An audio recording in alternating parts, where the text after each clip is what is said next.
สบายดีพี่น้องหมดสุผู้สุคนทางบ้านเฮาและก็ทางฝั่งไทยผู้ที่ติดตามเฮาการใช้ชีวิตในรัสเซียเนาะพี่น้องมื้อนี้เฮาก็พาพี่น้องมาเขตซ่านเมืองคือเก่าพี่น้องเพราะว่ามาซ่านเมืองมันเห็นเมี่ยงแตกต่างกับบ้านเฮาเนาะพี่น้องเอ้ยแล้วที่พามาเบิ่งมื้อนี้ก็เป็นวันเสาร์อากาศก็ยังเว้นอยู่พอดีช่วงนี้เขาก็มีเวลาเป็นวันเสาร์วันอาทิตย์เขาก็มีเวลาแล้วก็มื้อนี้ก็ถือโอกาสมาหล่อถ่ายคลิปให้พี่น้องเบิ่ง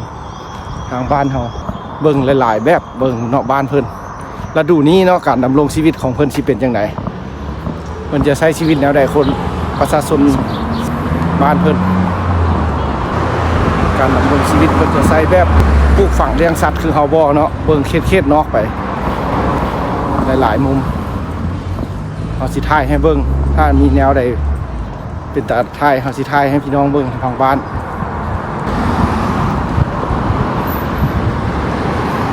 ประชาชนบ้านเพิ่นก็เอ็ดปลูกผักได้พี่น้องเอ้ยประชาชนบ้านเพิ่นแล้วดูแลงพี่น้องเพิ่นก็ปลูกผักกระเทียมเด้อชนบทบ้านเพิ่นในรัสเซีย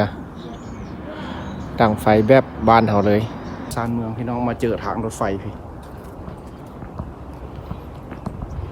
อยากสอดหูสอดเห็นบ้านเพิ่นเนาะพี่น้องเอ้ยอยากเข้าชนบทอยากเห็นการเพิ่นสิอยู่จังได๋เนาะเพิ่นปลูกฝังบ่เลี้ยงสัตว์แนวใดนะอยากเห็นเพื่อเฮามีโอกาสได้ถ่ายซั่นนะเพื่อเฮาเจอผู้โชคดีเพิ่นให้เฮาไปถ่ายบ่ที่ถามเพิ่นเลยพาพี่น้องมาแถวชานเมืองพี่แล้วก็มาเจอทางรถไฟพี่น้องเอาสิเลาะย่างต่อเบิ่งหลายๆมุมเด้อพี่น้องคือผักชีแท้นี่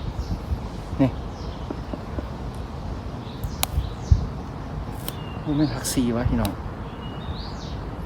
ป้าคือผักชีแต่กินครับบ่คือพี่น้องมีสองแง่รถไฟชนบทขาซานเมืองพี่น้อง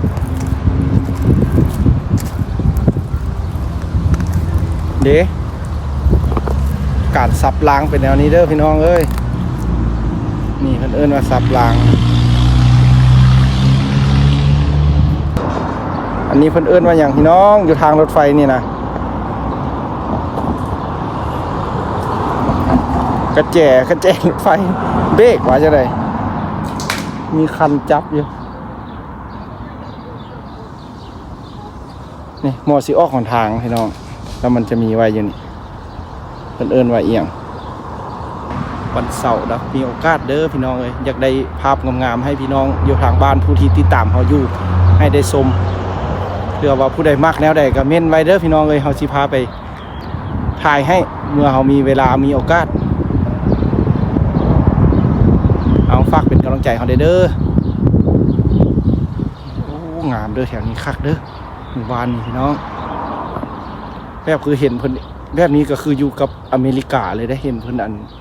คลิปใหญ่ที่เพิ่นเอาลงเนาะพี่น้องเพิ่นก็อยู่ทางอเมริกากับหมู่บ้านก็เป็นคล้ายๆกันนี่นะพี่น้องสไตล์เพิ่นเนาะต่างประเทศว่าคนรวยได้มีบ้านเป็นของตัวเองคนบ่รวยแล้วมันเช่าบ้านน้อยแต่ครับมีรถใหญ่เกือบทุกหลังคาเหมือนกัน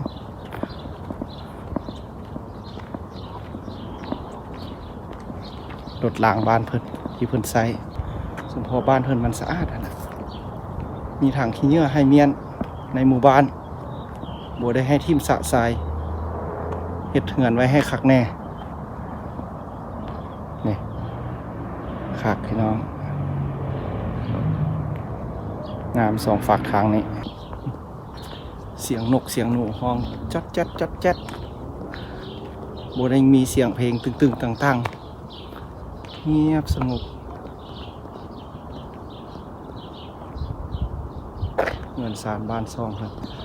คักพี่น้องสะอาดตาขนาดอย่างเด้อวันเสาร์มีโอกาสแดดก็ยังแห้งอยู่เด้ช่วง4 โมงนี่เบิ่งไหมฟังเสียงนกเสียงหนูเส้นทางในหมู่บ้านเด้อพี่น้องคันมื้อนี้คันบ่ค่ำแล้วสิพาเข้าในป่าเด้อพี่น้อง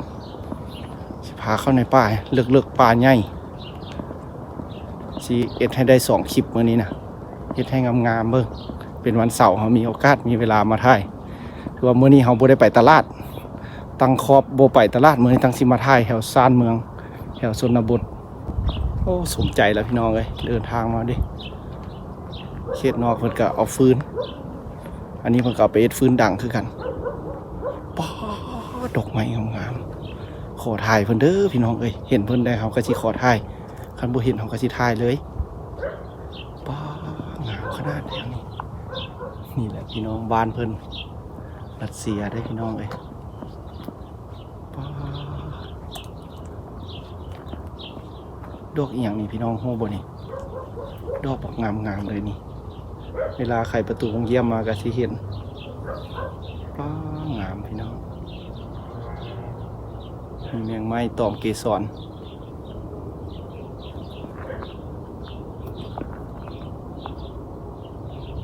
มีแมงเพิ่งบินอยู่เด้งามเด้อดอกอันนี้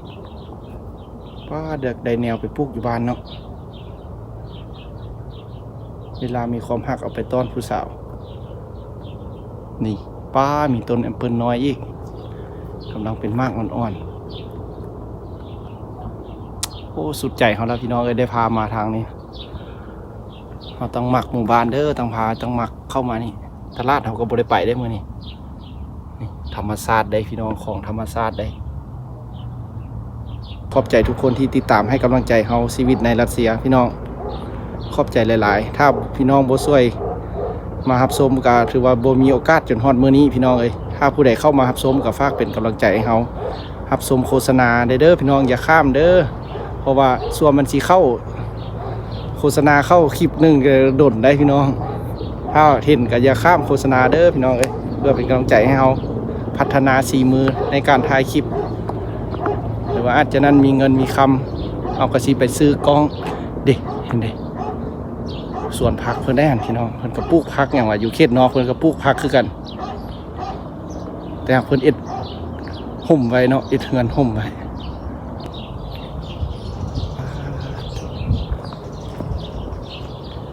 สะอาดตาเวลาได้มาสัมผัสเขตชานเมืองของรัสเซียสะอาดหูสะอาดตาพี่น้องเอ้ย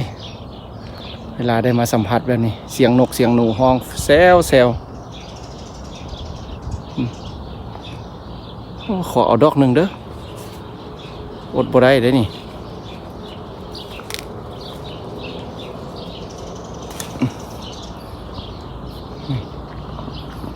ก็หอมจับดอกหนึ่ง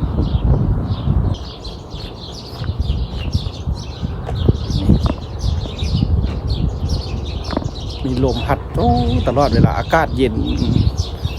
ตีใบหน้าช่วยค่ะโอ้คุ้มค่ามาเมื่อนี้นะเดินทางมาไกลได้พี่น้องเลยเอาขี่รถเมล์มาเพราะว่ามีเวลาเด้ตั้งสิมาถ่ายคลิปอยู่แถวเขตนอกเพราะว่าเห็นพี่น้องกะหมักคือเฮาเนาะหมักเขตนอกคือกันเราก็เลยมาถ่ายอีกมุมให้พี่น้องเบิ่งว่าแถวนี้ก็หักแถวนี้คือว่าเจริญก่อนบ่อนเฮาไปมื้อนั้นพี่น้องเขตชานเมืองอยู่แต่หักเจริญมีรถมีรางหลายเด้แล้วก็บ้านซ่องก็งามก็ออกสไตล์หรูหน่อยนึงหน้าบ้านซ่องก็ได้นี่บ่แม่นยองบ้านเพิ่นได้แม่นแท้ได้แล้วก็สะอาดตาอีกทุกคนอย่างเป็นรถอีหยังอันนั้นปลุกไว้ตีนใหญ่แท้นี่น้องโอ้งามเด้อนี่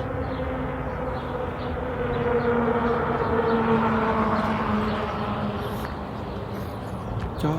เบิ่งหาวพนักกันบอกงามบ้านหลังนั้นครับพี่น้องสมใจได้มาเด้อมื้อนี้นะมาไก่เดินทางไก่เอาอันนั้นต้นอีหยังผักบงวะคือเรียนแถวงามแท้คือผักบงโอ้บ่แม่นคือว่าเรียนงามแท้เดี๋ยวต้นผักบงที่บอกบ่เคยเห็นจากเถื่อได้มาอยู่รัสเซียบ่เคยเห็นผักบงอยู่รัสเซียได้ป้าแถวนี้หอมต้นไม้ ลักเอาของเพิ่นอันหนึงนี่พี่น้องเบิ่งไหมเขตนอกฮะรถขี่ให้มันมีแต่คันงามๆได้พี่น้องเลยเอาว่าเพิ่นนี่ถ้ามันมีบ้านซ่องแนวนี้นี่บ่แม่นคนธรรมดาพี่น้องเลยเอามีฐานะหน่อยนึง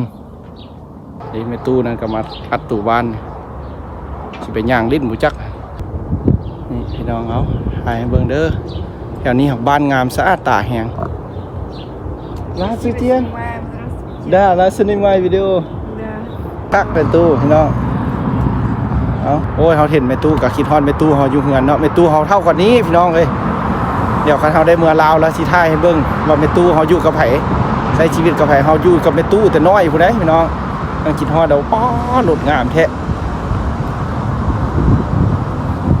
หลุดงามแท้หมู่บ้านรัสเซียเขาซอกทางข้ามแล้วเขาสิไป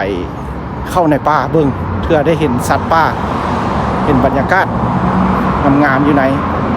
เห็นผู้คนบ้านเพิ่นออกกำลังกายแต่มื้อนี้ก็โชคดีได้ถ่ายคลิปกับแม่ตู้นัดนี่งามเด้อพี่น้องซอกทางข้ามก่อนเด้อเอาคลิปนี้ก็สิฝากไว้ซ้ำนี้เด้อพี่น้องเอ้ยก็จบคลิปขอให้ทุกคนมีความสุขในการผู้ที่เข้ามารับชมคลิปบ๊ายบายเจอกันใหม่คลิปต่อไปสำหรับคลิปนี้สำหรับมื้อวันเสาร์นี้